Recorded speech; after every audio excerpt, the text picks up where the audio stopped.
Ketika heavy artillery dikirim Amerika ke Ukraina minggu ini, alat perang yang mempunyai mass destructive yang sangat besar itu dikirim dalam jumlah sangat banyak ke Ukraina oleh Amerika, menggenapi lebih dari $5 billion nilai senjata yang telah dikirim ke Ukraina. Agaknya hal ini menandakan semakin besar skala kerusakan yang akan terjadi di Ukraina yang memungkinkan perang dunia ketiga itu terjadi. Kita juga semua sudah terinfokan bahwa Rusia mengirimkan sejumlah pesawat pengebom ke Inggris minggu lalu. Ini signal penting untuk kita bahas. Kita bahas pertama tentang 2 pesawat pembom Rusia yang memasuki wilayah pertahanan udara Inggris yang membuat RAF Royal Air Force panik dan full alert sehingga menerbangkan dalam hitungan menit pesawat tempur Typhoon untuk mengcounter kehadiran 2 pesawat pembom jarak jauh Rusia, di mana 2 hari sebelumnya ada 4 pesawat pembom jarak jauh Rusia mendekati garis pertahanan udara Skotlandia. Pesawat pengebom Rusia itu Tupelov atau Tu-95,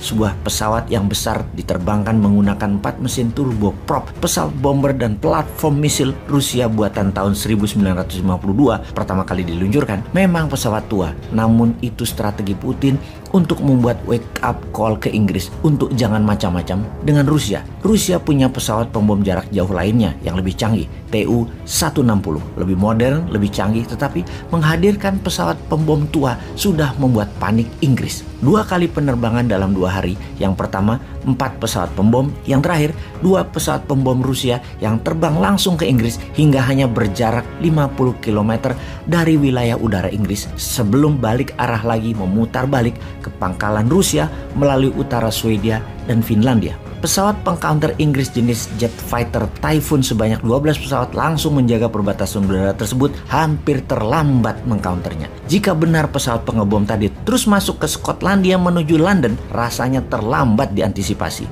Sungguh pengiriman pesawat pengebom tadi ini hanya pesan yang sangat mengerikan tentunya. Selain memberi pesan ke Inggris, ada pesan lain juga yang Putin ingin sampaikan. Kita juga tahu Swedia ingin bergabung dengan NATO, juga Finlandia ingin bergabung dengan NATO. Dalam 2 simulasi udara kemarin, pesawat pembom Rusia ini cukup membuat bukan hanya Inggris panik, tapi Swedia, Finlandia, dan pastinya NATO panik. Pesan singkat ini kalau tidak difahami, ini artinya perang di Eropa bisa meletus.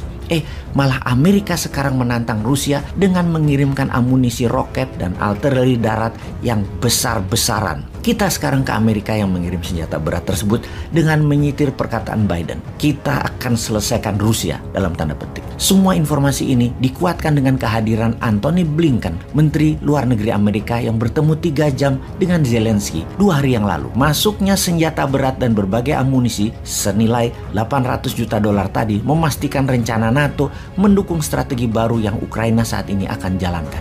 Strategi Putin yang mengepung membuat 30 juta warga Ukraina akan kelaparan dan membuat Eropa Barat akan bangkrut. Ini membahayakan dunia. Maka sebagai counternya, Ukraina yang selama ini bertahan serta menggunakan personal weapon perangnya atau senjata pribadi seperti RPG roket, sniper, pistol, senjata laras panjang lainnya, menarget hit and run tentara Rusia, terutama cadangan logistiknya, terbukti efektif hanya di awal perang. Namun ketika taktik perang diubah ke pengepungan dan pengusiran warga yang akan membuat bangkrut negara sekitar, NATO dan Ukraina akan bertindak agresif, mengingat warga sekitar sudah mengungsi. Ukraina akan attack sekarang. Ukraina menyerang sekarang, terutama di wilayah Donbas dan Mariupol, selatan dan timur Ukraina. Apa yang akan Rusia lakukan terhadap akan adanya serangan balasan Ukraina tersebut? Ada beberapa hal yang dilakukan Rusia saat ini. Pertama, Rusia mengirim pasukan baru ke Belarusia dalam jumlah masif. 50 ribuan tentara mulai kembali hadir di sana. Yang ini bisa menandakan akan juga menyerang Ukraina dari sisi utara kembali. Kedua, kepungan dari timur menjurus ke Moldova dan wilayah Transnistria untuk mendorong penduduk Ukraina mengungsi keluar Ukraina ke arah barat dan utara. Ketiga, melakukan simulasi serangan udara langsung ke wilayah utara Eropa. Kemudian, Amerika mulai memobilisasi tentara di luar Amerikanya. Dengan itu semua, kita semua tahu ada 800 base pangkalan tentara Amerika di 80 negara di dunia ini. Yang terbanyak di Jerman, ada 119 pangkalan militer Amerika. Di Jepang ada 109, ada 60 di Korea Selatan dan ada 44 di Italia. Kita juga tahu biaya untuk memaintain per tahunnya di 800 pangkalan tersebut sekitar 450 billion dolar atau 3 kali APBN Indonesia. Tentara Amerika di Jerman saat ini adalah 21.000, di mana sudah mendeploy 3.000 tentaranya ke Polandia dan 5.000 tentaranya ke Norwegia. Dalam rapat Senin kemarin di Gedung Putih, Biden berencana meningkatkan anggaran perang Ukraina dan memobilisasi pasukannya bersama NATO. Biden akan meminta parlemen untuk disetujuinya anggaran militer tambahan sejumlah 500 billion dolar. Sebuah angka yang serius untuk kita waspadai. Lalu Indonesia bisa apa sih sebenarnya dalam hal ini?